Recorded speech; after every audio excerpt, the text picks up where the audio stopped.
тайпасында экинчи беттеши өткөрүүгө даяр. Бүгүн оюн таласына Саудовиясына каршы чыгып жатабыз. Кыргызстан курама командасына ишеним арталык, Кудай буйруса жеңишке жетет деген ойдобуз. Катар өлкөсү Мухаммед Албин стадиону көптөгөн меймандарга толо, арасында Кыргызстандан болгон меймандар бар. Өнөрдөн мекени жыга калган меймандар экран аркасында ак чуңкурларга чоң ишеним артылып турат. Oyuncularımızın manaydağı жақсы, демек ұпай алуға өз байлап тұрған үшін. Қалыстың ышқырығы жаңырды демек беттеш башталууда.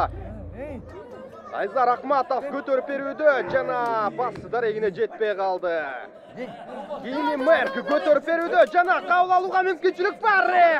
Жетпей қалды. Бизге каршы Кыргызстан курама командасы бул беттештеги эң эле олуттуу учурду колунан чыгарып жиберди. Башкы матчтар учурунда ачууланып жатканын көрдүңүздөр. Акшубалардын кезектеги чабуулу оң канаттан эки коргоочуга каршы узатылган топ. Бул топтогу Дарекс болуп чыкты. Бул беттештеги эң олуттуу окуя. Кыргызстан курама командасынын үчөөсү кызыл айып кагазын алып жатат. Дароо эле калыс кызыл кагазын көрсөткөнүн көрүүдөбүз. Алдыга көтөрүлгөн топ жана атандаштардын кезектеги чабуулу, алыстан узатылган сокку жана экинчи гол Кыргызстан курама командасынын дарбазасында. Тилекке каршы Кыргызстан курама командасы бул жолку Азия биринчилигиндеги экинчи жеңилүүсүн тартып жатат. Ошону менен кийинки басышка чыгуу мүмкүнчүлүгү аябагандай азайгандан азайып бара жатат. Так бар. Жакшыраак ойносо. Буга караганда мен жакшыраак ойнойм. Кашта футбол. Биздикилердин футбол өнүккөнгө көп бар окшойт. Бизде Азияда шанс жок.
Andan mesela baştayıl, aldığına adam taştayıl, Nirnitteki ekini deşke onda taştayıl, Bısmılda bıymılda, Michael Jackson'da kıymılda, Anna Batır gelsin, otomobil'e versin. Battır, battır, battır, battır yele jattır, ekini ondap salsa, apan görmeye kalsa, Çındığından jigitler, bulcaso, laffa! Anda sizler bulcan keltireler hemen, sizlerge çırkıratıp yumurta kurup vereyim he?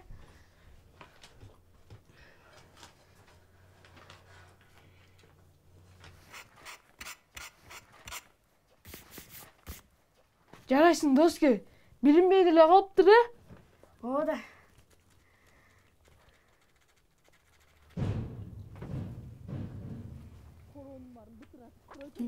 Balдар, adamlar geldi balдар, kaç kula? Salma dedim bile. Барсаң эле жумушчуга калабасага. Жоанан эмне кылайын? Сен кыйратып акча таппасаң мен эмне кылайын? Андай эле кыйын экенсиң, мен айлыгымды карабай иштебейсиң. Жагыңды жапчы. Билгениңди кылчы. Кетсең экинчи келбей. Жылга калып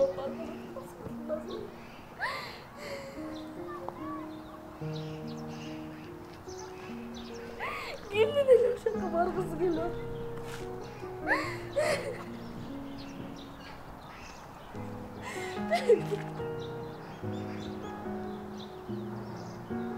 Geçen gün futbolistler itele kıldı. Men borboy. Keşa, futboldan fırsın bilbeyli kalıp böyle sürüyorsun. İşte. Mehmet Bake, ne oldu akça? Эртең отыруыз деген. Оозуңуз камай. Ошол акчаны берип койжо, тетти көгүчкөнүн санына чейин сапашка алып бериш керек болот. Мени жеден.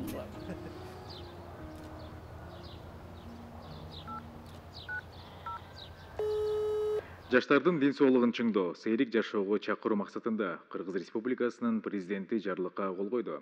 Жарлыкка ылайык республика боюнча жаш өспүрүмдөрдүн арасында футбол чемпионаты болмокчу. Баш байге 10 миллион сом. Белгилей кетсек, ар бир аймакта футбол турнирлерине даярдык көрүлүп, мыкты футбол командаларын тандап алуу иштери башталды. Yüzdөгü жылдан тарта Кыргыз футболдук союзуна жетиштүү көлөмдө каражат бөлүнүп, колдоо көрсөтүлө баштайт. Биринчи кезекте алдыбызда кадр маселеси турат. Анын ичинде машыктыруучулар менен калыстар жана футболдогу башка адистердин квалификациясын жогорулатуу үчүн иш аракеттер жасоого милдеттүүбүз. Өлкөнүн бардык райондорунда жана облустарында. Акселек? Кайда балам? Минеко, мен азыр келем.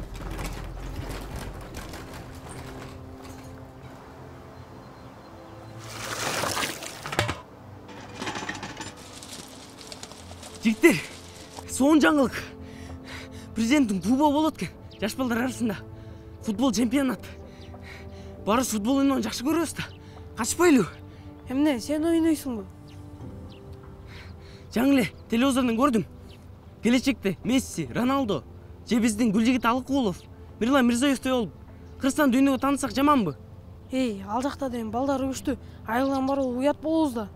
Эмнеге уят болосуң? Эмне, төртөөбүз бармак белек. Ал жакта деген футбольный команда, форма даярдык керек. А бизде даже бутубузда нормальный кеда жок. Жок жаман. Ааламга жол айылдан башталат дейт. Негизи кыйындын баары айылдан чыккан. Эмне силер башталганда эле жок деп? Кичине аракет кылып көрөлү дей, жигиттер. Актылек, досум мен макулмун. Силерчи?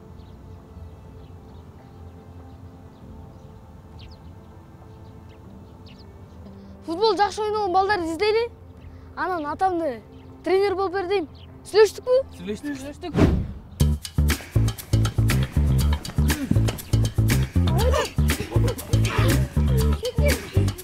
Бул шалуу. Байкадыңарбы?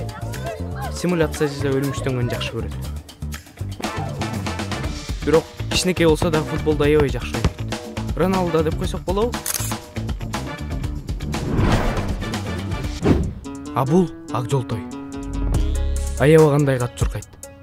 Айылдыктар муну куюн деп коюшат. Командага чакырсак өкүнбөйбүз. Өзүнчө эле Хусейн болду. Бул болсо Антош. Муну көбүнчө Торреске окшоштурушат. Бирок ойногону Неймар. Алдыга ойнотсок мыкты чабуулчу болуп берет. Бул болсо айылдын эң тентек баласы Чагылган. Футбол дегенде баарына даяр.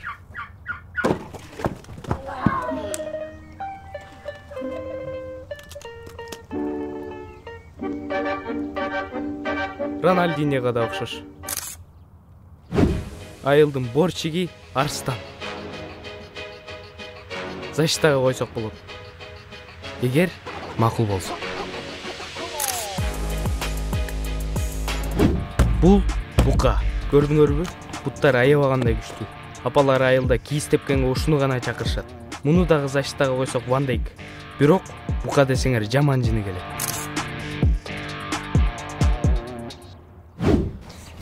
Жигиттер, сон команда түшөлдүк э? Жактырбы силерге? Сон. Баса, өзүбүз кимдер болобуз? Доске, сен деген тактика футболдорду жакшы билесиң го? Сен деген Гвардиола бол, э? Жарайт. Доске, сен деген Карлос. Охата! Сен аман бол. Тамаша Доске. Сен деген Тер Штеген болосуң. А сенчи ким болосуң? Мен деген Мбаппе болом. Булла, атама баралы. Абоненттин телефону өчүрүлгөн же жеткиликтүү эмес. Франциядачы. Футболный пойланын крышасын жаап атабыз. Бир кезде мындай карасам чачы лысый. Bir tanış biri келет да. Кийимде мынтип карасам, Зидан. Елестет, футболист Зидан. Аны көрөрмен, "Шутем!" деп кыйкырып атпаймын. Дароо мени карады. Ассаламу алейкум, Зидан брат деп жерге чогалып, учурасам, "Алейкум салам" деп учурашып атпайбы. Анан, "Bonjour, мистер, bon appétit, Зидан?" "No, yes?" "Yes." Сен көө. Экөөс слушай отоз да кой, ушинтипчи. Эми аны түшүнбөйсүңөр. Алар жыга көп басым жазат да. Бош аз, оны ашы дейм. Ушундай да. Тигине Зидандарың келе атат. Жигиттин гүлдөрү. Ассалам алейкум. Алейкум салам. Мон карасаңыз ата. Тынччылыкпы? Команда түздүк. Ашар кал. Кайтычай. Эмне команда? Жаш балдар арасында чемпионат болду экен. Бизди даярдап бериңизчи. Айылдын атынан ойнойм деген мыкты футболист балдарды чогулттук. Сиз кайра тренер болуп, мыкты чемпиондорду чыгарыңызчы. Монтип кыйналбай. Чемпиондук койду. Чемпион болсом мен эч ак эле болмокмун. Колуман келбейт менин. Ата колуңуздан келет. Биз келечекте кыйын футболист болуп, Кыргызстан дүйнө тантабыз, жигиттер. Футболдун айына менин бутума эмне болуп отурат, Бар андан көрө барып сабагыңарды окугула. Бутуп алсак байгесте бар экен. Оппа. Канча? 10 миллион сом. 10 миллион? Я Алла. Мен силерден башка проблемам толтура. Ата, оксаңыз? Үйгө бар дейм. Мен айтканды укпайсыңбы? Тур, жөнөгүл үйгө.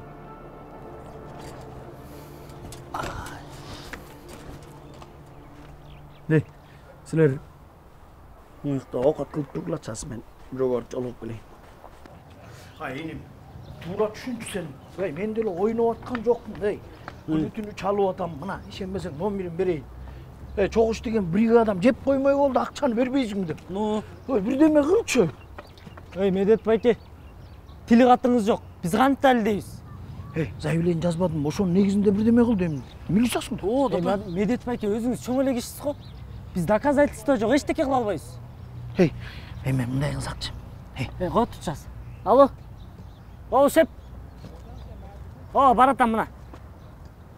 Медет байке, жумуш чачтан көп. Мейлиңиз.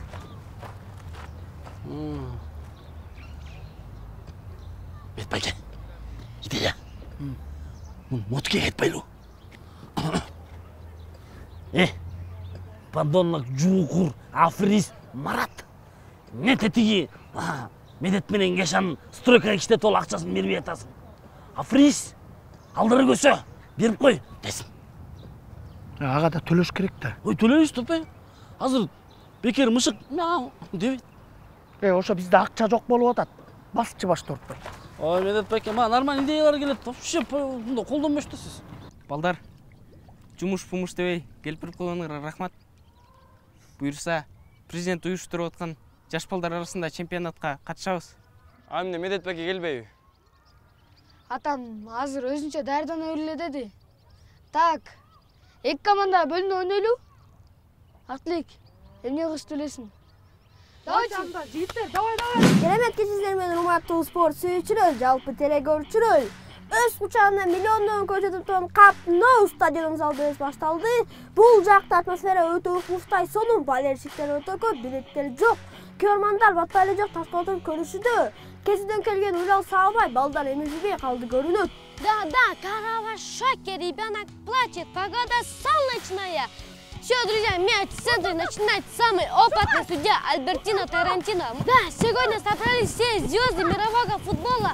Марадона, Пеле, Месси, Роналдо, Салах, Неймар, Рональдинho, Винисиус, даже Гульдин Алгулов. Это же не, друзья мои, счастье. Матч пошел великолепному технику, нам демонстрирует легенда футбола. Ой, простите, что творит этот малыш? Это не футбол, это бой без правил. Oyuncular arasında çümöstük başlandı. Жактан ар бир чабыш керек болчу. Чота дуп жетпей калды окшой. Дима не будет. Виктор болот. Жигиттерди. Ушул жерде барыбыз. Бир команда болоюн деп атпайбызбы? Ушинтип атса кантип ойнойбуз? Менде мал бар. Бош эмес. Жигиттер, суранчы кетпегилечи.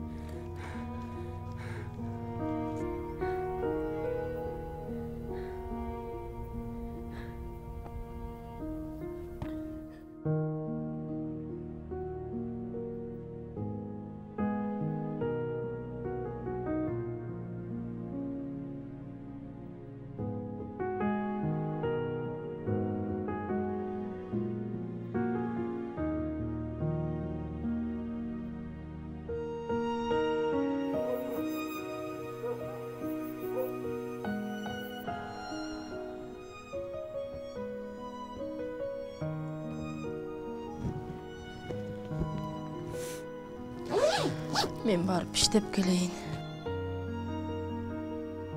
Başka ilahız çok balam.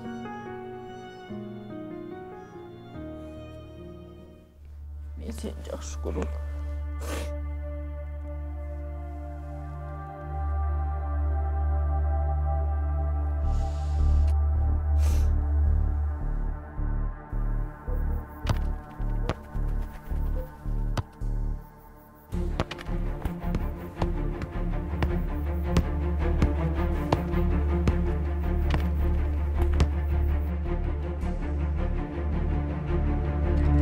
Арстан! Балдар, футбол ойнауға балдар аз болады. Жүріңдер сұрамшы ойнап тұрып қойылатшы.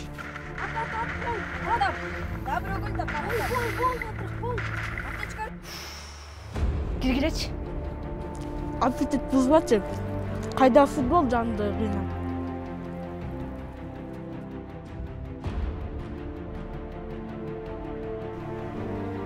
Жоқ.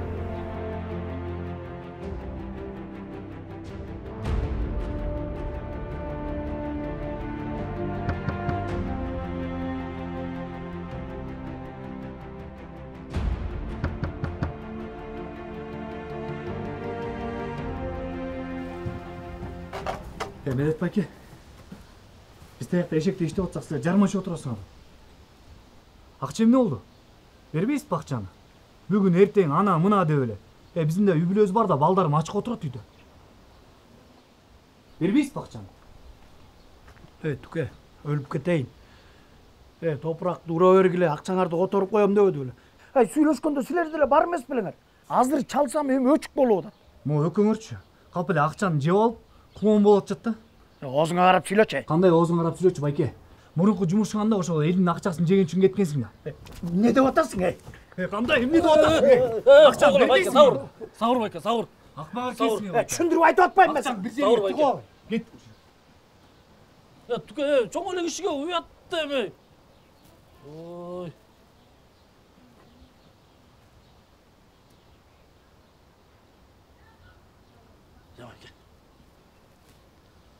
Siz келесолордун сөзүнө эч көңүл бурбаңыз.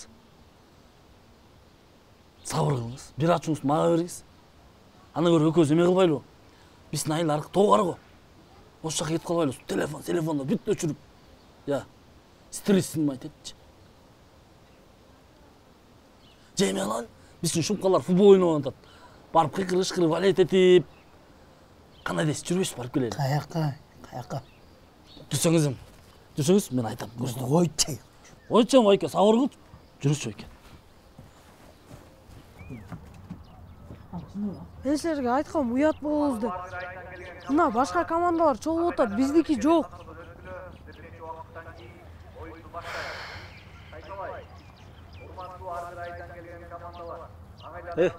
Кандай команда бар? Командан бар деп атпадың беле? Тиякта ойын башталганда да уят кыласыңар кичине. Ай. Кечирип коюңуз.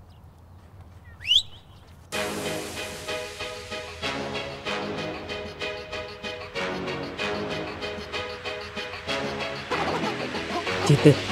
Мененге сөзүп кой. Мен да. Теперь бар эле мусулманбыз го. Бирибизге эки команда ынтымактуу ойносоң алып атабыз. Иншалла. Кеттик!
Аты жігіттер. Так держать. До конца талқылаймыз. Бирок экинчи таймда мындан да күрсүн экен. Жигиттер! Алла!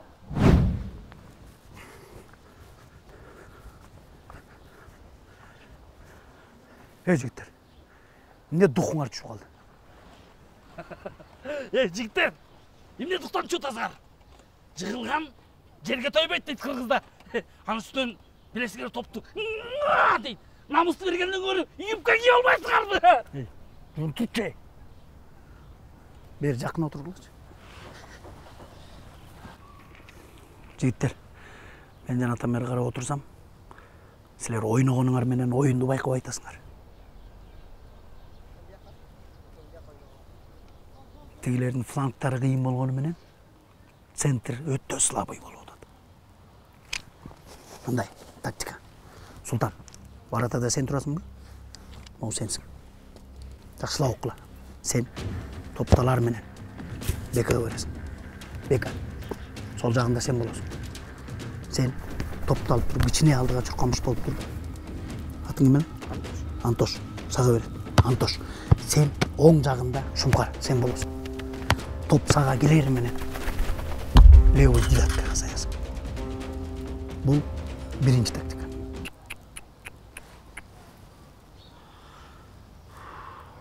Экинчи тактика. Булар дагы ушуну колдонот деп, тигилер уже беканы кайтара баштайт. Сен сол жактан ортону көздөй чуркайсың. Сен ошол убакта Султан Нурайдилге бересиң. Сен сол жакта алдың флангты кол. Сен Арыстан көресің, Арыстан. Сен сүзмүш болуп жер менен тээп киресиң. Үчүнчү тактика. Шалу. Ушул жактан сен бир жакшы симуляция кылып берчи. Макулбу? Алды жакка чуркап тур. Анткени көрүп атпайсыңарбы? Экинчи номердеги жанагы бала страшно ойнойт экен. Көрдүңөрбү? Жестко ойноп атат. Ошонун алдына барып бир жакшы жыгылып бер. Анан эмне кылабыз? Штрафнойго ойнойбуз. Эми штрафнойдо Акжол двой выход. Султандан топты алып туруп, түз эле чагылганга чыгат. А чагылган свое знает.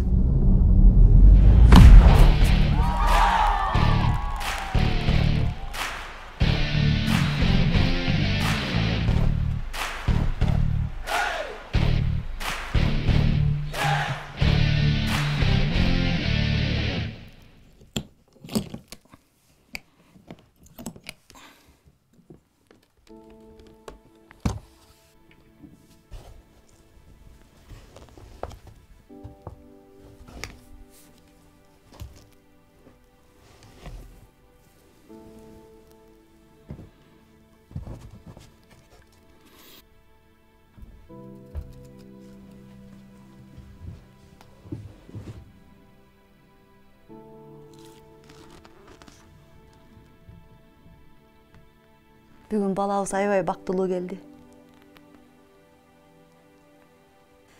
Бирок коркконум кийин бир нерсе болсо баланын шагы сынып калбайбы? Ошо мен тагдырымды тартып калбасын деп. Мен да каршы болдум. Бирок бүгүн ойногондорун көрүп, алдыга койгон максаттарын көрүп, менде да үмүт пайда болду.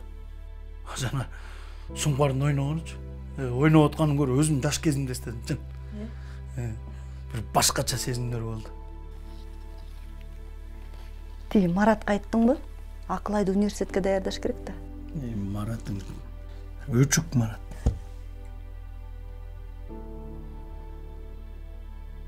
Тиги мен бригаданын акчасын отуруш керек болуп атат. Бизде азыр бир эле вариант бар. Бүгүндөн баштап чемпионатка машыгууну ушул жерде баштайбыз. Эгер футболист болом десеңер, темирдей тартип керек.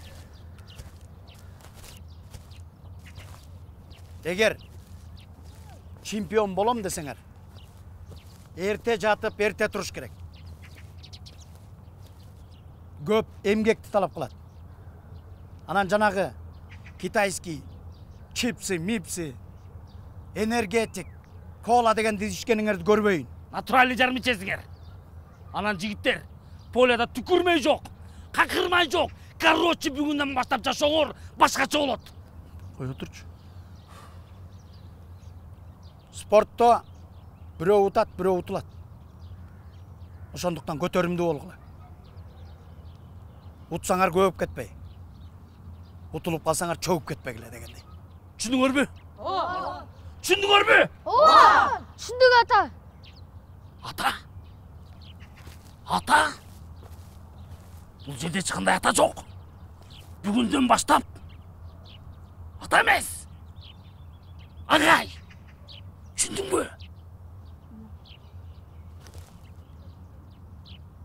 Ибас агай, командабыздын аты кандай болот? Команданы эми кичине шашпай ойлонтуруп кое алат, не? Агай, ынтымактуу. Негиштен сонго? Намыс десек кандай болот? Туурасу Сити деп койбойлубу? Эми айылдын патриоттору катары. Агай, андан көрү команданын атын Актилек коелу. Команданы түзгөн Актилек да. Актилек, сизден бизге гол керек. Голду кой отурчу. Эң биринчи Поляны даярдаш керек. Актилек командасы баштайлы.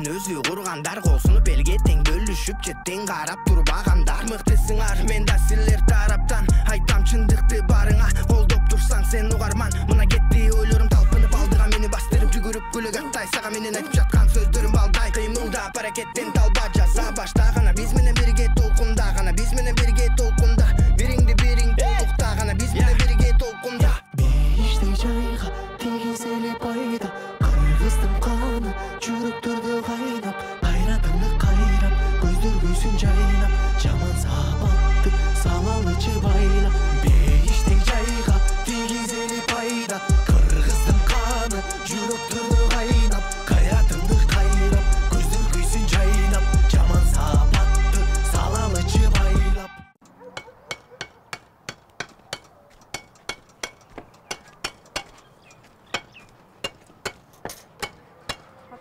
Не? Футболга барып келейинчи. Барбайсың эч жака. Ата балдар күтүп атат. Оокат толтура. Тоокко жем чач. Үйдө жумушта отур. Бар жолчу тур. Болду атам.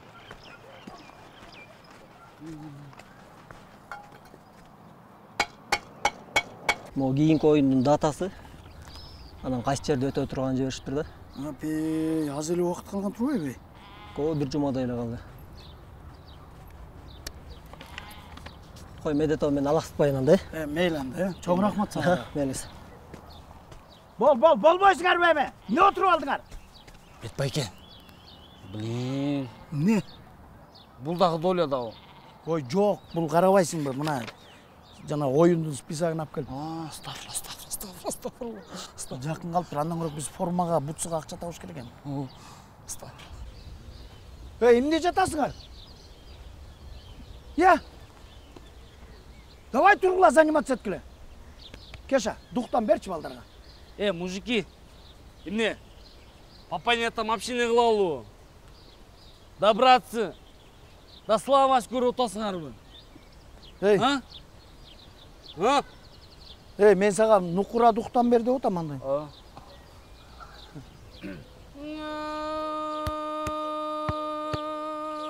Кагылайынды кулунун бакайда ябаңгайда бар, бакайдан сапайда бар, акылы толук мези көп, абаңдай жандан айда бар, байдын улун ел бакай, жакын туган манаска, баргана баламды көзүң, батыр бакай таласта, бакайды тапсаң өлбөйсүң, иш жамандык көрбөйсүң, ауке көгү жарамдын, зордугуна көппөйсүң, бақсы баштан шайпалтып, ақсақалыңдай қалтып, сыңарым қасан келет деп сұхбатын бұзбайдар қайтып.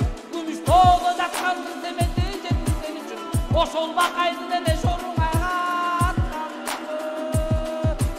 бұны мұндай таштайын, атаның алған жұртарақ, ошолурдың баштайын, атаның алған тайғыру, арадан айтып таштайын, атаның алған бұрылдың, айтпасам айтып білесің, алаваш бұрыл жылқыдан, қаткені танып білесің. Қыстай қалманат қасташқан, баллекет бүй батыр қыз, манас менен қасташқан, тақал манас алам деп, албайған тіп қалам деп, ирек ішкенен қыздың, салбыр қылып салам деп, атаңның ғана көріңар. Жақсың досым, эме, білесің бәй, сен ұнытып қалған жоқсың ба, Шұңқар төрөлгөндө бір тай дедің әле. Қандай еле менің тайым өліп қалады, шындай бір. Ей бала, қайық ортасың? Эми апа, футболға барып келейінші. Ой, футбол дегенде эле баарын ташталып жөнөйсүң да. Ай, бир жардам берсең боло үйдө. Келип жардам берем да апа. Ай, сабактарың окудуңбу? Ооба, окудум. Күндөлүң 2 болсочу тарынбагын менде. Макул апа. Барчы футболуңа, бар. Апа, рахмат, мен сизди жакшы көрөм, апа. Мен да сени жакшы көрөм. Эрте кел анан. Макул апа. Рахмат, мен сизди жакшы көрөм, апа. Мен футболду аябай жакшы көрөм. Футбол бул оюн гана эмес. Ошол эле учурда адамдын жүрөгү, сүйүүсү, үмүтү жана тилектери. Футбол бул достук. Футбол бул биримдик. Мен дагы досторумдай футбол ойногум келет. Мыкты футболист болуп, желегибизди бийикте көтөрсөм деп тилек кылам. Бул менин эң чоң кыялым.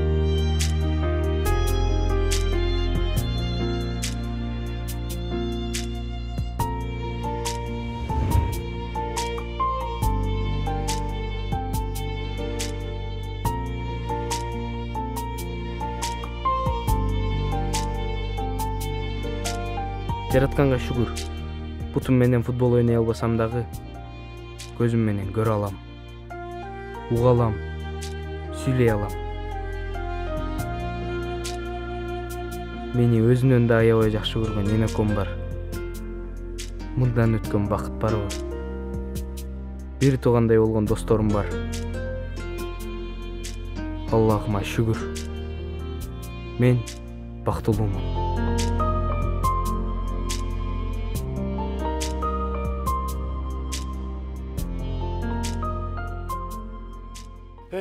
Durayın. Bu ne? İçi koyup kettir be. Bedege girip kettir bayke. Uzak salvasaңар. Өлүп калса арам болуп калат. Men ağa.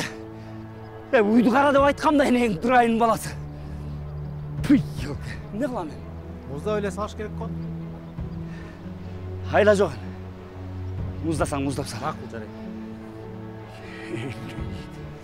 Таке, балдардын формасына, бутсыға кичине акча каралашып турчу. Хорошо, давай.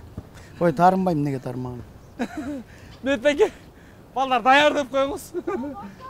Форма менен бутсыға акча таппай атам мен. Но форма менен ойной бербейли Мөтбеке амай? Бар ойнотуп турчу бар. Мөтбеке. Шал не, жалагандай тепсең, баштан сизен.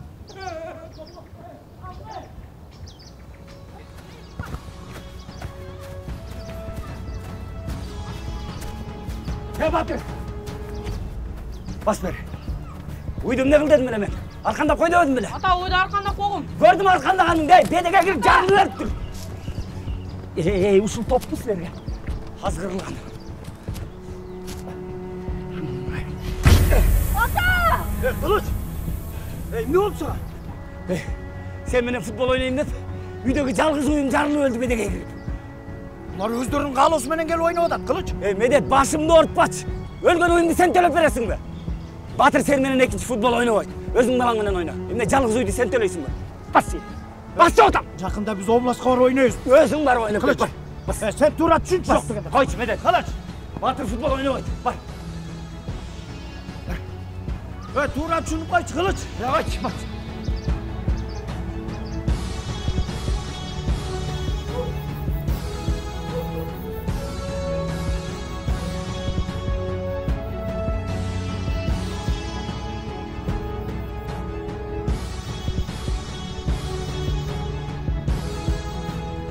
Тинекебай. Оны қарасаңыз, тактика түздім. Ағайға көргізім, жағат болш керек. Ақылыңдан айланып кетейінім. Жаным менің. Болды, Тинекебай. Мен барайын. Балдар кетіп қалды болш керек. Келе ғой.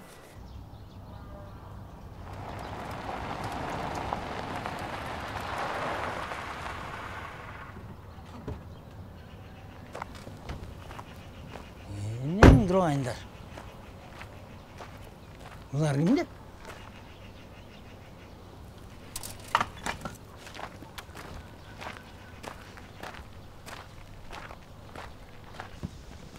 Майда. Бетбеке тақты қарабайыз қарба. Форма алып беремін деген спонсор өзі келеді. Құдай тағала бізге өзі айдап келеді. Я Алла. Бетбеке, пожалуйста. Маған бір көлік сұрақ болсын. Ассалаумағалейкум. Зәуреке, қандайсыздар, жақсыларды? Саламалейкум Зәуреке, қандайсыз? Зәуреке, айлананың қостығын қарағызсы. Поляның тазалығын қарағызсы, Зәуреке. Анандағы жақында болып тұршы түрлерге айылдағы мен деп қату ойнаған футболистерді жоғылттым. Ой, жоғылттық Бетбеке көз. Анан, үшінші жерде ойнатығыз. Анан, біз сіз жөнінде емеле сөйлешіп отқанбыз. Қазір де сөйлешіп отқанбыз. Анан, қарабайсып Құдай тағаланың бор орын, сізді біз көзін жөнетпеді. Я Алла. Қаншада бері ойнап отырсыңар бұл жақта? Бір жұма болды. Замир байке. Футболкаға, анан бутсуларға ақша керек болады, спонсор болбайсыз ба? Чын эле ойлосок, айылдын аттуу аштуу эң эле акчасы бар сиз экенсиз. Энең бирайындар. Мен силерге эмне? Өкмөт көрүнүп атам. Жок. Мен канчалык бут кирсе ошончолук кут кирет дейт Поляга. Силерди жер таптагыла деп ким айтты силерге? Бул деген өкмөттүн жери да, Поля салат деп атат. Каякта өкмөттүн жери, менин жерим. Бул жерге мен тойкана салам. Ес алуучу жай курам мен бул жерге. Балдарды жоготтубай. Каякка барып ойнойсуңар, ошол жака барып ойногула. Чыгар балдарды бол. Замир байке. Балдар. Замир байке дейм. Давай. Кет келе. Отурсуңарбы? Кет келе деп атам мен сени. Мындай тактикасын карасаңыз. Чыккыла. Дөңгөчтөрдү орун алып. Нең турайын? Бул чалоктун алып аласың, өзүңө окшоштуруп. Эй, сага эмне жок?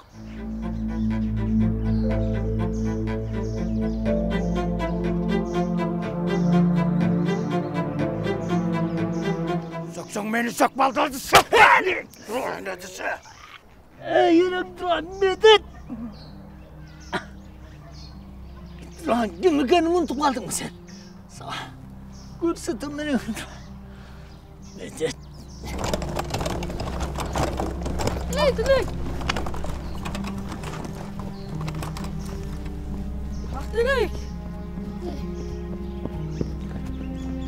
Dilek, күтіп тұрбайсың ба?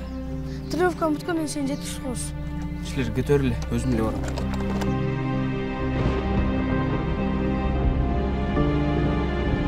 Бул чалоктун алып аласың, өзүңө окшоштур. Эй, сага эмне жок?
Ақтілек не oldu? Ақтілек барбай қалды. Ақтілек барбай қалды дейді.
Мені көзді көріп сарсанып алып отсаңар керек. Байқұш енем, менің ағамды ұрып қалбады.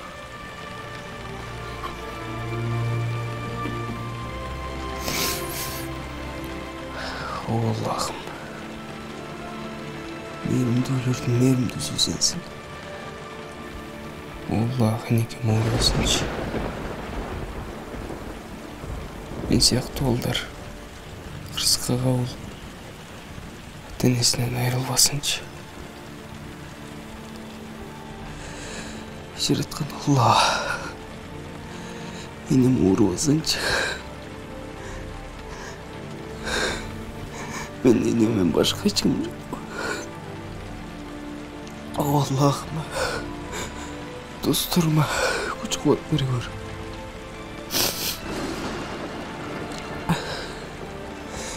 Мұттарым басқанда, ені комда жоныма көтеріп жүрмегілім. Шындай некем аябай сүйінмек. Жаратқан Алла, дуаларымды қабыл қыла көрші.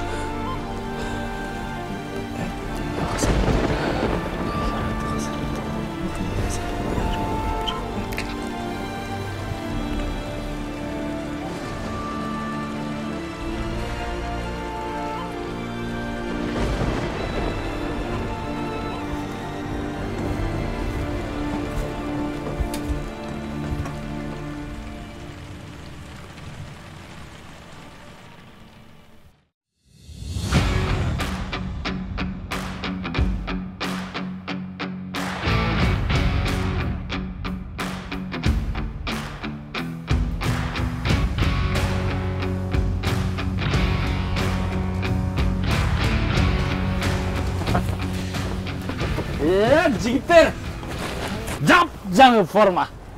Қана, жігіттер, қана ке жігіттер. Аястандар, жолбарыстар. Сұлтан, сілердің үйіңердегі жүпірек қой? Тұра айтыр. Бұны деген Сұлтан апаз түйіп берді бізге. Андан көріс жігіттер, Сұлтанға рахмат айтқыла. Сұлтан, рахмат. Ей, бол жігіттер батырақ кейінгілеп, көп сөздің бізге керегі жоқ. Ойынменен көрсетелі. Мен сілерге ішенем жігіттер. Шыққыла батырақ. Көрсет қойғылады. Балдарың өзің оқшыш қой. Не? Стройкадан келтасыңар ба? Сені келет дегендейін атайын келбедім бе? Командан көрейін деп. Қандай анан? Досым. Саламатсызбы? Саламатчылық. Жаңа эле бизге кат келди. Биз үчүн тандоо өтө кыйынга турду. Бирок бизге мыктынын мыктысы керек болчу да. Медет, сени куттуктайм. Балдарды чемпионатка сен алып барасың. Жакшылап даярдан. Рахмат агай.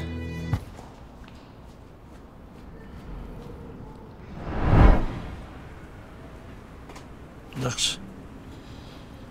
Құдайға шүкір. Игілік.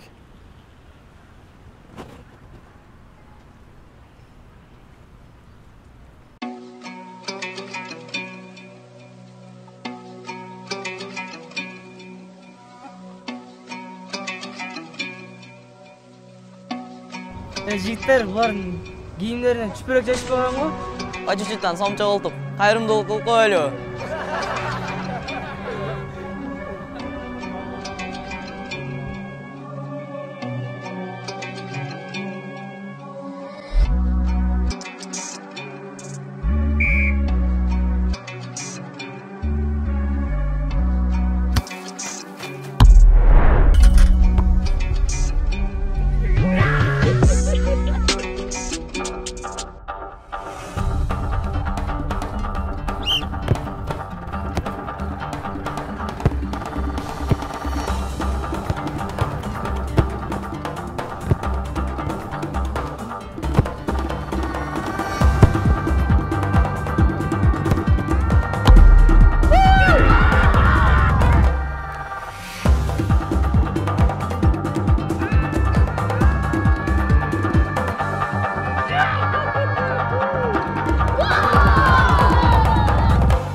Шумкан, бермейсің ұтпас!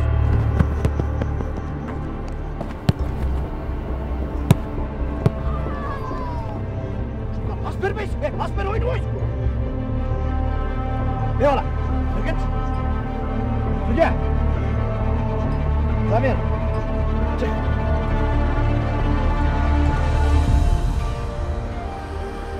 Dolaş, gir!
Жаман емес, жақшы.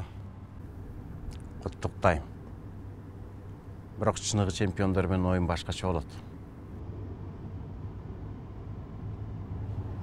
Görüşkünce.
Елестетсеңіз, Рональдоның 1 жылдық контрагы 1 миллиард доллар.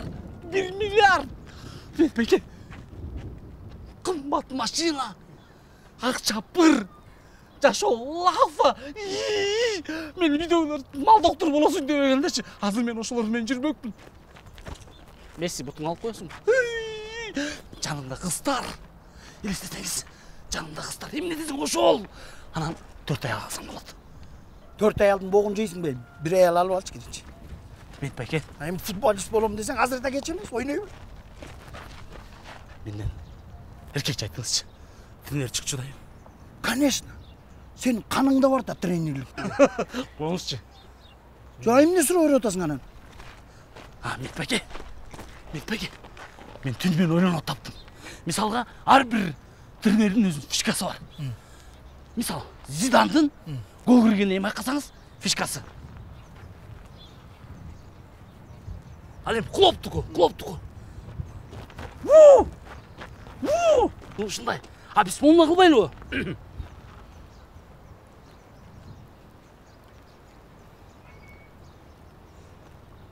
Эй, бул эмне? Сен келесиосуң ба? Эмне бул? Эмне бул? Деген эмне? Оюңар арамда шыбак. Жо эмнеге шыбак? Оригинальный болот. Экөөбүз гол кирет. Гол киргенде карап турайлы монтип. Заска чайлап. Жолчу. Мет байке. Сүйлөбөчү болду. Мен чагып ийдим сен. Мет байке. Болдучу. Барыңар толуксуңарбы команда? Ооба. Сумкар, алдыга чыкчы. Командага эч нерсе деген келген жокпу? Жок. Макул. Азыр мындай кылабыз. 2ге бөлүнүп ойнойбуз. Шумкар жалгыз болот. Калганыңардын баары бир болосуңар. Кеттик.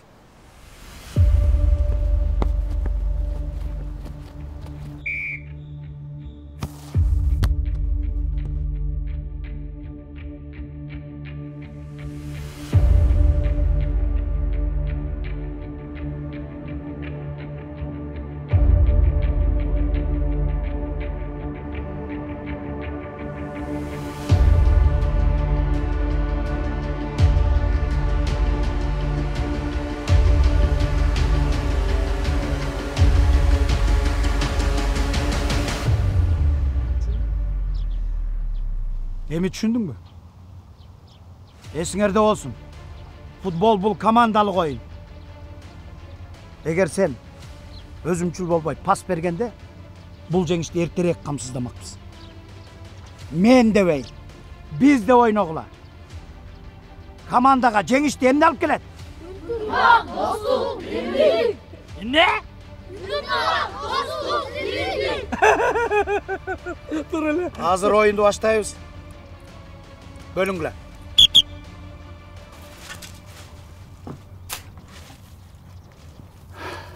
Батыр. Келчи балам.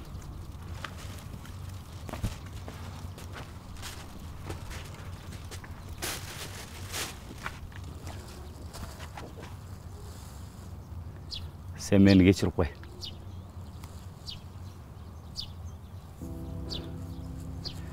Her kim öz geleceğini öz tanımış gerek. Futbol jağı otağı. Бар ойна.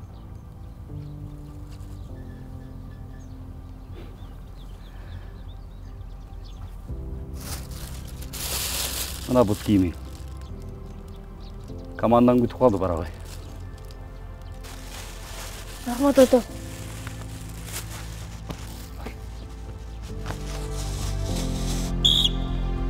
Бери.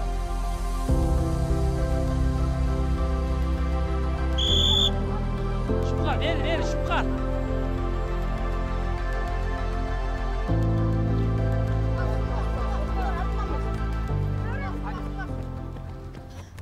Assalamualaikum ağay. Алейкум. Ağay. Men geç kalmış. Oyna versem bu ağay. Ne kaçıp geldin mi? Жоқ ağay atan özü verdi. Жігіттер бер келгіле. Батыр қайра біздің командаға келіп қосылам дейді. Эме салтты сақташ керек та, тура?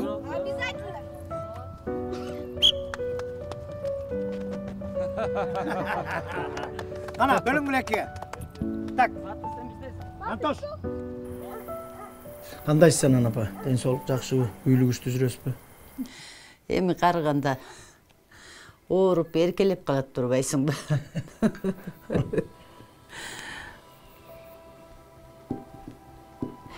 Мен сага рахмат айтайын деп келдим. Силер футбол ойнойбуз дегенден баштап ак тилегимдин маанайы көтөрүлүп, көңүлү көтөрүлүп, бир башкача. Мага эмнеге рахмат айтасыз? Тескерисинче, ак тилекке рахмат. Эми айылда жакшы көз, жаман көз деген бар. Кандай сөздөр жүрүп жатканын мен билем. Сен ага такыр көңүл бербе. Макулбу? Макул. Эми көптөн бери тиги ак тилектин операциясына деп пенсиядан кичине топтоп жүрдүм эле. Ушуну алып балдарга жана форма, анан кийин бут кийимдерин алып берип алам. Жок, жок. Бүбү апа, мени кечирип коюңуз, мен операция деген акчаны ала албайм, жок. Менин канча күнүм калды, бир Кудай өзү билет. Ак тилегиме жаратканым өзү жардам берер. Ак тилегим жалгыз болсо, сен жүздөгөн, миңдеген балдардын келечеги үчүн аракет кылып атпайсыңбы? Ал балам, ошолордун керегине жаат. Ала кой. Ал.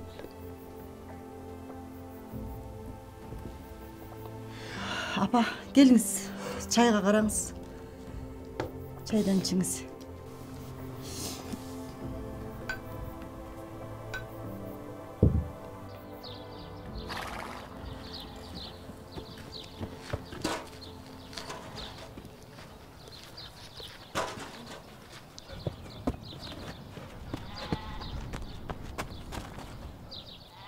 Ай балам каяққа? Тренировкаға апа. Ай, кел чалап қойып берейін. Жоқ апа, шаршадым. Керегі жоқ.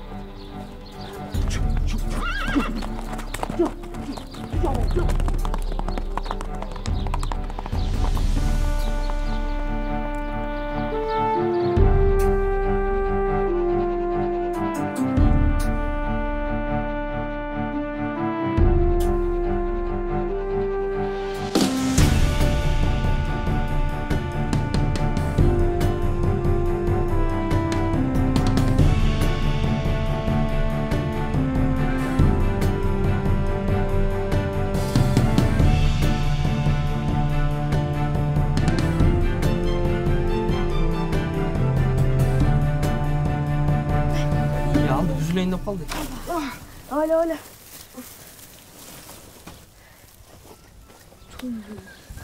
Жаңалға нас киімдер болады. Беш екен. Жетіп қалау? Жетет қо? Жет. Қанша екен? Беші.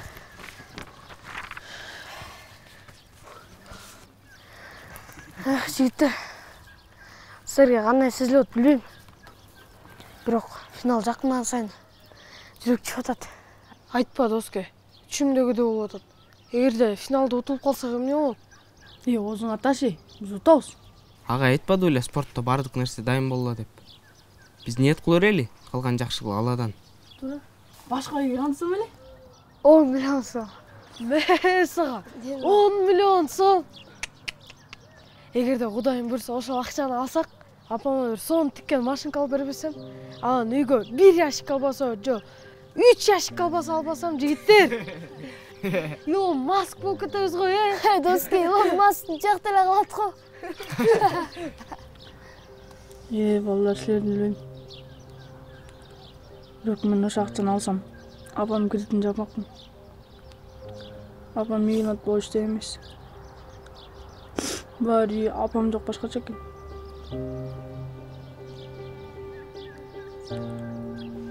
Апам сагындым.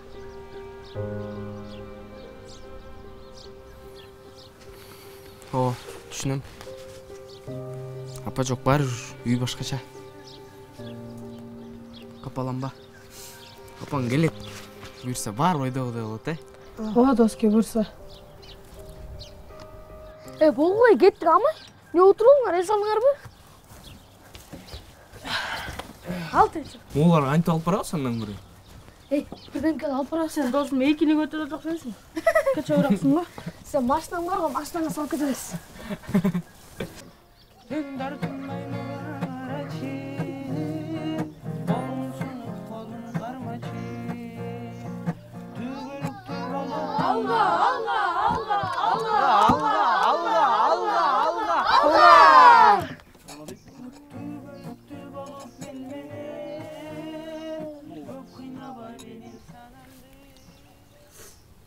Көрүнүп атат. Балдар, кыздар келе атат. Доски, чачымды нормально карап койчу. Нормально.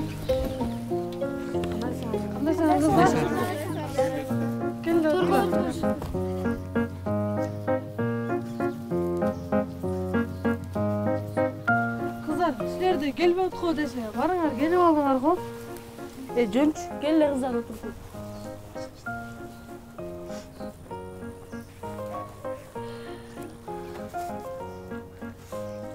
Александр,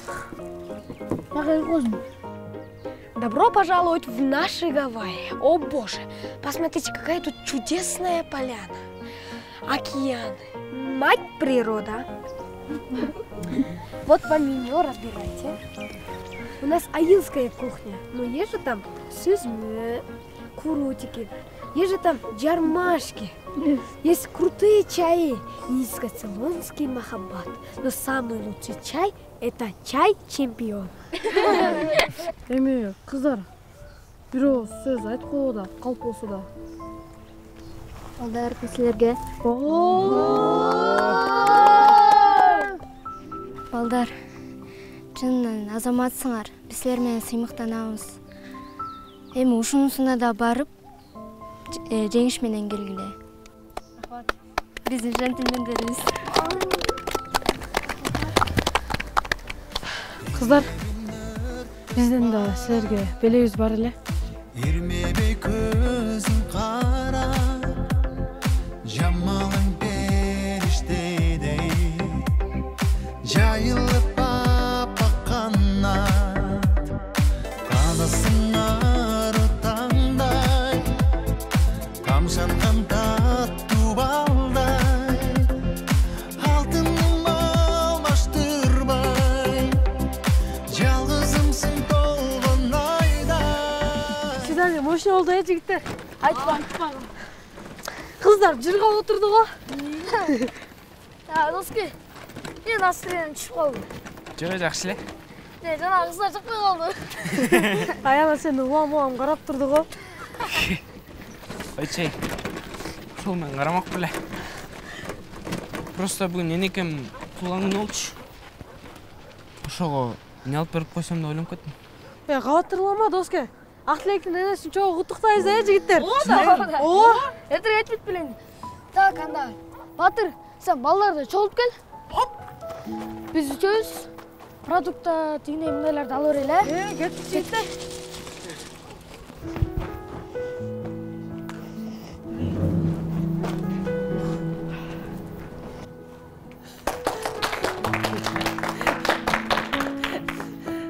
Бене. Сиздин бүгүнкү туулган күнүңүз кут болсун. Рахмат. Сизге чын денсаулык жана узун өмүр каалайбыз. Төрдү биз төргө. Рахмат, кагылайымдар. Батырды.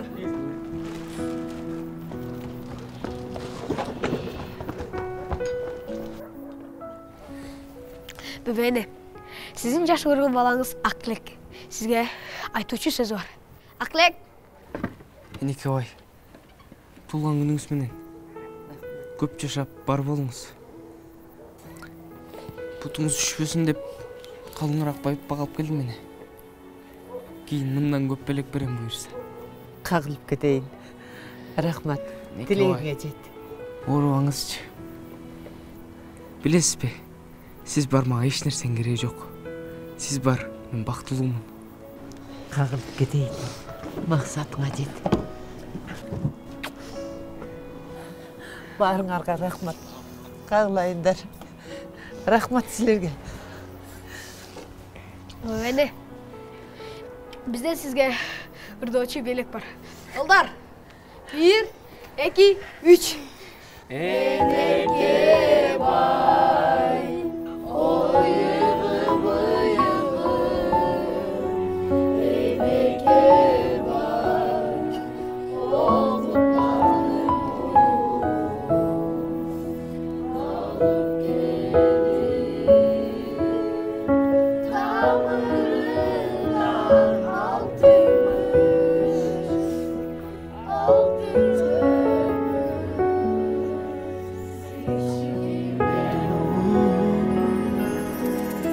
Sen göz yumsan, unutarmın çılçıdan. Men göz yumsan, kösetkince burkurar. Abake bay, kara çakşın kubolor. Koşemçegi, almak salmak sırkırar. Eneke bay, bilem duyam emgegi. Eneke bay, ömür yaşın encedi. Kandik meni, karış yolun uzatsın.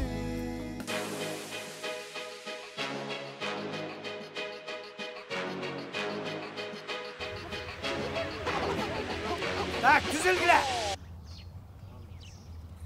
Ушул форманы алып берген адамға ыраазычылык билдирип койбойлу. Рахмат абла. Кана эмесе балдар. Жаңы форма менен оюнду баштайбыз.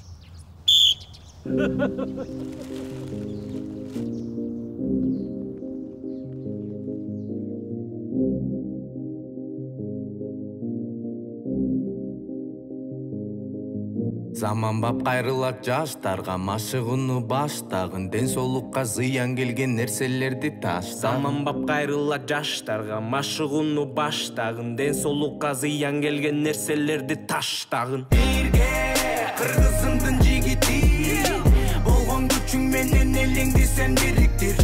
Жалын жүрөккө азамат аткан миниптир. Сенин чемпион болоруңду ким билиптир. Бирге кыргызымдын жигити, болгон күчүң менен элиңди сен бириктир. Жалын жүрөккө азамат аткан миниптир. Сенин чемпион болоруңду ким билиптир. Милдетиңди унутпагын, бекерден эл курутпагын. Бул өмүрдө биринчи бол арасынан улуттардын. Толтуруп сен болгон күчүңдү жардам карнап жумшагын. Бир өзүңдөн үлгү алсын өсүп жаткан урпагың. Бир ордуңда турбагын, машыгып күндө иште. Ошондо атаандашта соккондун күчүн билишет. Жоёбуз бирге болгон кайгыны жетип жеңишке. Элдин эр азаматтары биринчи орун минишет. Бирге кыргызымдын жигити, болгон күчүң менен элиңди сен бириктир. Жалын жүрөккө азамат аткан миниптир. Сенин чемпион болоруңду ким билиптир.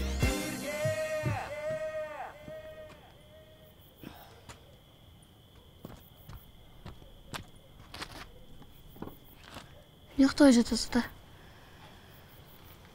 Өлбейм, ойку жок. А сенин өзүң уктабай. Билбейм, менде да уйку жок. Сарчанып атам. Sarsan oğul bari жақсы болады.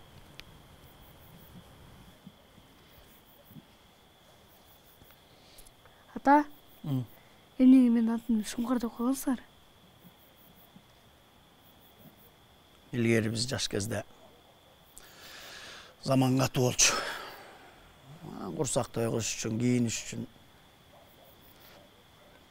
бирөөлөрдү тоноп, сабап, ошентип жамбакчыбыз. Интернетте окуп жүргөн кезде короосунда бир топ ойноп атсак, Шуңкар деген агай мени көрүп калыптыр. Ошол мени футболго алып кеткен. Эгер ошол агай болбогондо ким билет азыр мен эмне болот элем. Же бандит болуп кетет белем. Ата, ал агай каякта азыр? Ооруп жүрүп кийин каза болду. Мыкты агай болчу. Сен ошонун атынан койгон.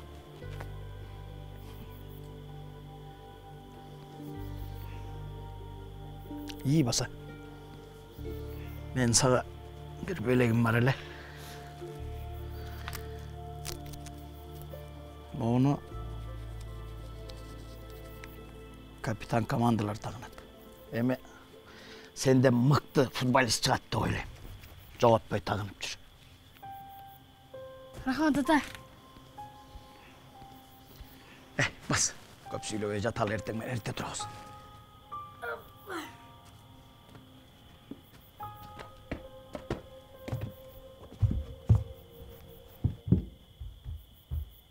Болай, жігіттер, бол, шыққылашы батырақ тезірек. Уақыт жоқ.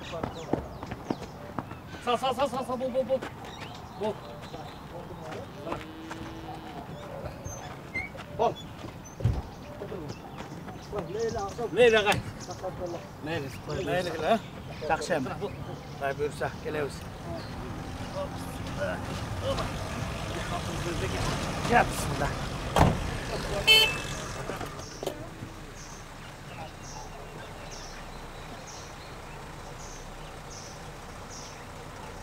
Meyli gel, ha? Давайте. Сізге арыз түшкен. Отделение барып сөйлесөлү. Эмне болгон арыз? Бирөөнүн менчик жерин тебелеп, ансыз келгенсип, ден соолугуна да зыян келтирипсиз. Ал менчик жер эмес, ал элдики, айыл өкмөттүкү да. Ооба, бирок менчик болуп калыптыр. Аме? Бая күнү мен барганда, мен эмне арызымды ушинтип карабайсыңар я? Карап да койгон жоксуңарго. Бул закон деген карапайым, элге эле иштейби? Же акчаны көп бердиңиздер? Берген да. Сизге чара көрүш керек. Өзүңүз барасызбы? Же обязательно колуңузду толук алып барыш керекпи? Таку. Мен укчу, жолго чыгып атабыз, кармагачы жолдон. Отур. Карма. Кой бер. Кой бер. Кой бер, өзүм эле басам. Койгуламы? Кой бер. Кеша. Берген. Мен сага ишенем, балдар жакшы алып барып кел. Каяка? Жөнөгүл. Шуңкар бар машинага отурду. Кетпей кет.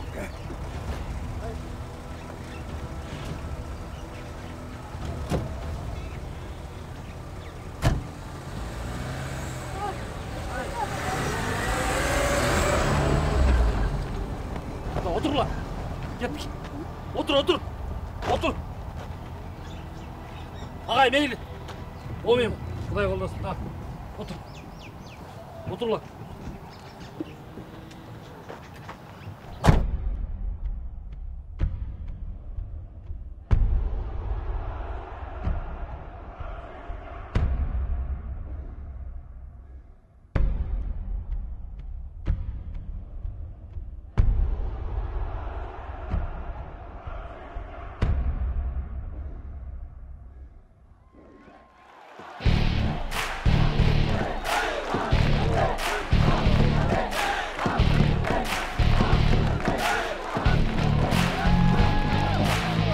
Керемет кечиңиздер менен урматтуу футбол сүйүүчүлөрү.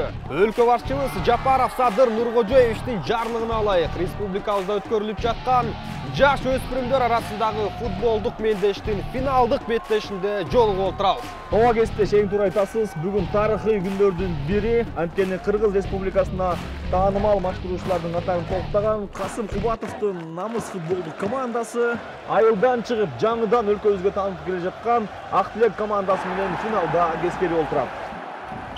Мына ошентип калыстын ышкырыгы жаңырды жана беттеш башталууда. Эки командага тең ийгилик каалайбыз. Сиз менен бизге кызыктуу беттеш тартуулап берет деген ишеничтебиз. Урматтуу телегөрүүчүлөр, бул беттеште намыс командасы фаворит экендигин даңазалап, алгачкы чабуулду башташты. Алыскыракта узатылган сокку жана топ дарбозаны камтоодон өтүп артка кайтууда. Мурасы чыныгы чемпиондугун көрсөтүп жатат азыр. Албетте. Ак Тилек командасы чабууда жана топту тартырып жиберишти. Оюнчулардын оюну жүрүшпөй жаткандай. Туура баамдадыңыз кесиптеш. Анткени Ак Тилек командасынын башкы маштыруучусу Медет агай бүгүнкү оюнга келбегендиги даана билинүүдө. Бирок ага карабастан элеттен чыгып, элдин сүймөнчүлүгүн айланып келе жаткан Ак Тилек командасынан алдыңкы мүнөттөрдө жакшы оюн күтүп калабыз. Алдыга көтөрүлгөн топ жана гол! Намыс командасы биринчи таймдагы алгачкы голду киргизүүдө. Ак Тилек командасынын оюну эмнегедир жүрбөй жаткандай. Машыктыруучунун көрсөтмөлөрүн шакирттери аткарбай жатканын көрүүбүз. Кезектеги кооптуу абал намыс командасынын пайдасында. Алар бурчтоон амалга ашырат. Сол канаттан кезектеги стандарттык абал байкап туралы. Бурчтоо кандай окуя менен жыйынтылат. Экинчи кабатка көтөрүлгөн топ, узатылган сокку Тилекке каршы Ак Тилек командасынын оюнчулары өздөрүнүн дарбазасына гол жаратып алды. Албетте өкүнүчтүү учур. Ооба, Тилекке каршы бул автогол. Айылдан келген Ак Тилек командасы биринчи таймда 2 голду өткөрүп жиберди. Күйөрмандардын үмүтүн актай алабы? Чабуулдарындагы ишке ашыра албай жаткан учуру. Ошентип, урматтуу телегөрүүчүлөр, беттештин биринчи таймы соңуна келип жетти. Маштыруучусу жок келген Ак Тилек командасы азырынча жеңилүүдө. Алар оюнду жөнгө сала алабы? Тыныгуудан соң чогуу көрөбүз. Жигиттер, салпай багалачы. Эмне настроениң артып отурсаң? Ой, силер жакшы ойнодуңар, сонун ойнодуңар. Даже слишком жакшы ойнодуңар. Силердин жакшы ойногонуңар карачы. Элдин көзү өтүп кетти. Кел мен деп салып койчу. Сүп.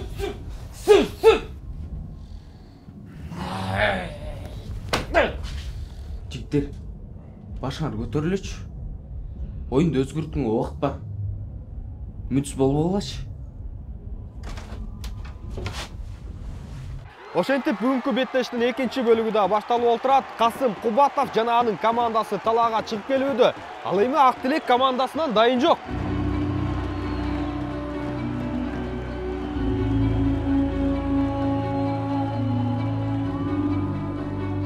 Мына урматтуу телегөрүүчүлөр, Ак Тилек командасы экинчи таймга өзгөчө дем менен чыгып келе жатканын көрүбүз. Анткени катарда Медет агай өзүнүн шакирттерин жетелеп келе жатат. Белгилей кетсек, Медет мырза убагында мыкты оюнчу болуп, мыкты машыктыруучу катарында эмгек сиңгенине тарых күбө. Чыгар Медет.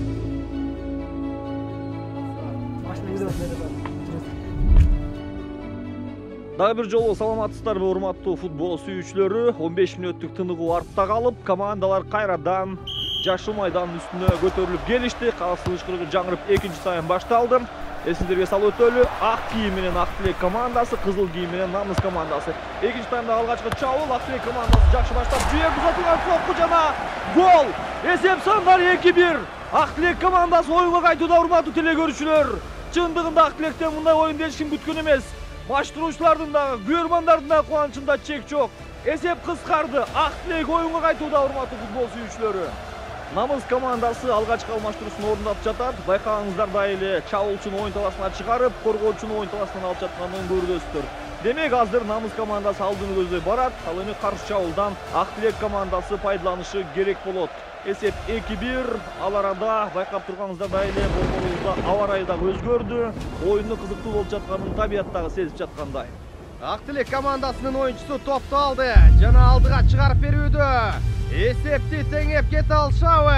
Топ оң бурчтан Ақтілек командасының ойыншысы Шумқарға көтерілді. Жана гол. Мына урматтуу телекөрүүчүлөр, биз күткөн финалдык беттеш. Есеп сандары 2-2. Кайрадан ойын таласында интрига. Мына ушундай укмуштуудай ойынды көрсөтүштү. Урматтуу футбол сүйүүчүлөр, экинчи таймда Медет агайдын шагирттеринин ойуну өзгөрдү. Алардын кезектеги чабуулу башталууда. Шумқар бир нече ойунчуну алдап баратканын көрүүдө. Жана ага каршы эреже бузулду. Бул стандарттык абал. Башкы калыс чөнтөгүнөн кезектеги сарайып кагазын алып чыгууда. Шумқарга каршы аябай одуна түрдө эреже бузулду. Аябай оор жаракат алып калды окшойт. Оюн дуланталабы, байкап туралы.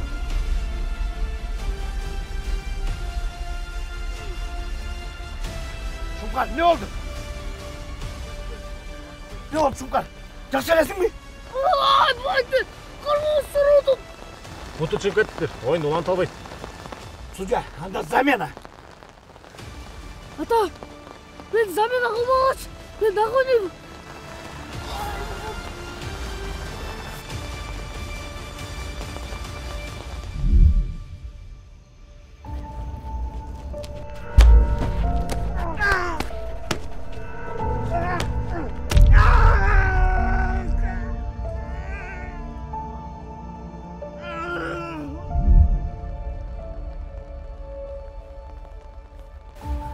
Sal.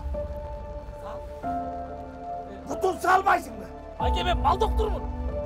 Sal da adam. Ya Allah, bismillah, bismillah, bismillah.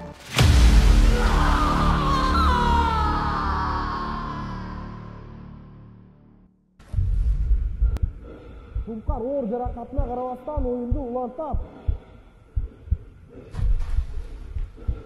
Men futbolist bola almadım. Senden mıktı futbolist çıkarttı öyle.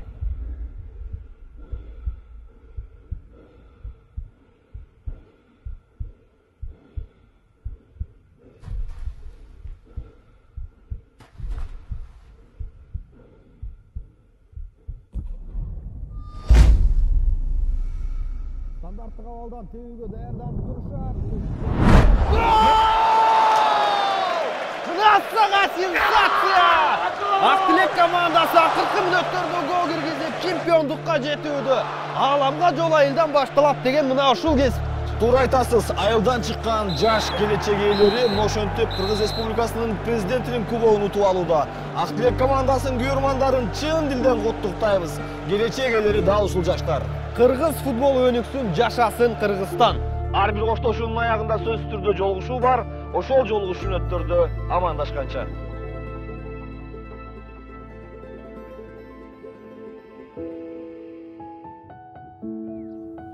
Саламатсыздарбы айылдаштар.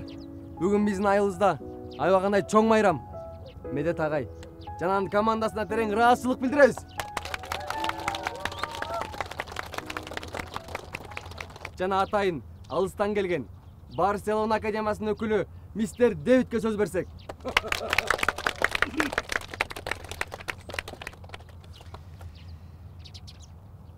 Ассаламу алейкум, кандайсыздар? Алейкумсалам. Жакшы. Рахмат.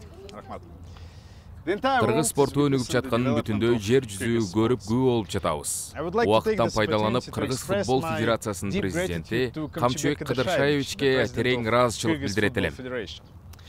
Чындыгында футболго аябай басым жасалып, ушундай чемпиондор чыкса деп чоң эмгектер жасалып жатат. Бул дагы кыргыз эли үчүн тарых. Кыргыз эли негизи уникалдуу, баатыр экендигин дагы бир ирет тастыктадыңар. Балдар, азаматсыңар. Медет агай уруксат берсе, дал ушул Ақтілек командасын Барса клубуна контракт менен чакырабыз. Куттуктайм.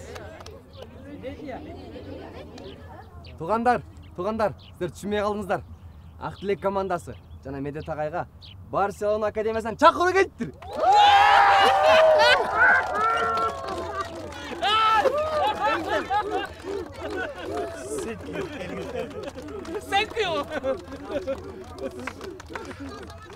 Чоң рахмат.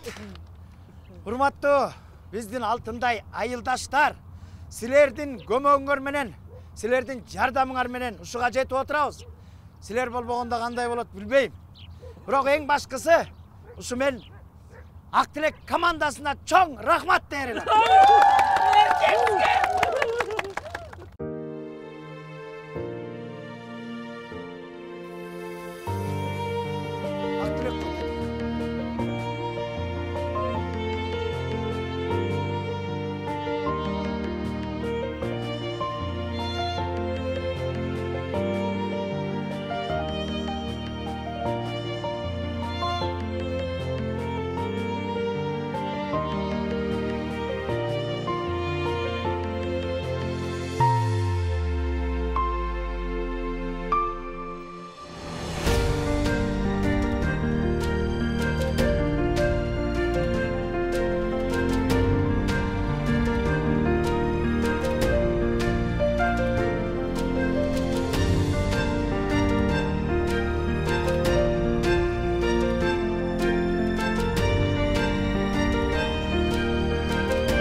Жаратканга шүгүр.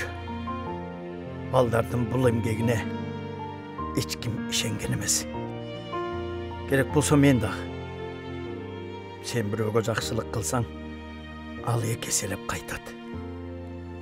Кыйын учурда Ак Тилектин энеси бизге кандай жардам берсе, балдар кылган жакшылыкты унутпастан Уткан Байгени Ак Тилектин операциясына жардам бергени. Бул чыныгы достуктун белгиси. Ак Тилектин басканы чоң кубаныч.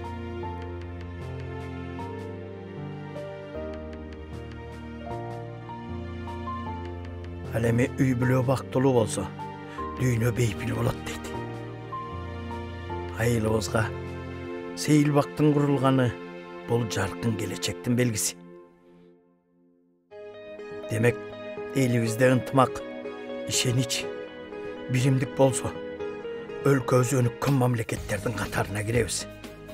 Ананда бир гана спортто эмес, жакшы иштерде да чемпион бололу.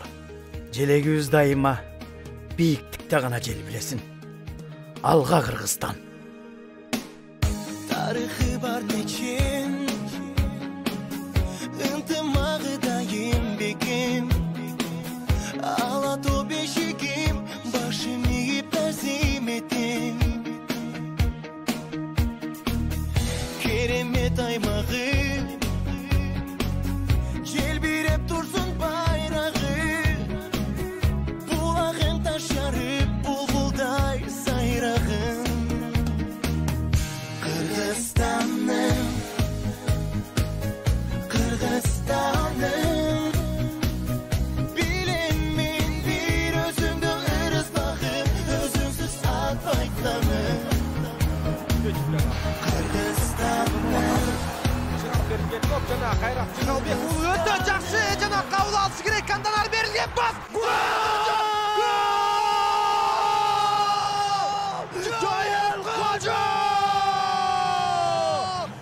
Кутман Кадырбеков табылмушуда издейв. Атандаштардын кезектеги соккусу Кадырбеков Азамат. Дагы бир сокку Кутман баракелде. Бүгүн Кутман чындыгында өз оюнун көрсөтүүдө. Баракелде Кадырбеков. Байырки ичинде коргонуу аракеттери. Дагы бир укмуштуудай коргонуу. Мына сага капитан Валерий Кичин. Капитаныбыз команданы салкынган улуга чакырып жатат. Шашпаш керек. Капталсыздан чыгарып берилген топ жана Мирлан Мурзаев пас менен Ахледин Исраилов гол! Азия биринчилигиндеги эң алгачкы голу киргизүүдө. Борбоздук бөлүккө узатылган сокку.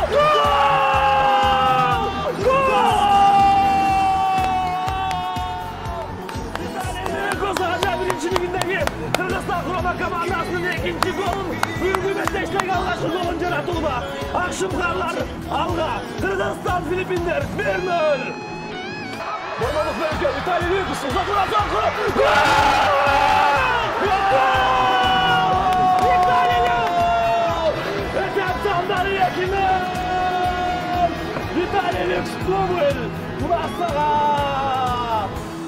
şükür. Alga Kırgızstan.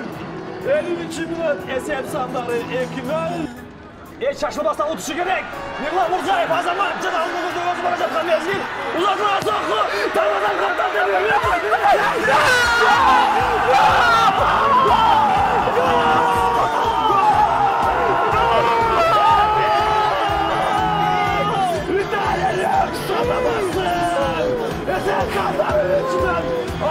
Şumkarlar. Hazır bu жерде 90% жұмышты Нұрулла Мұрзаев амалға шықты. Biz play-off'тамыз. Алған Шұңқар ең мықты.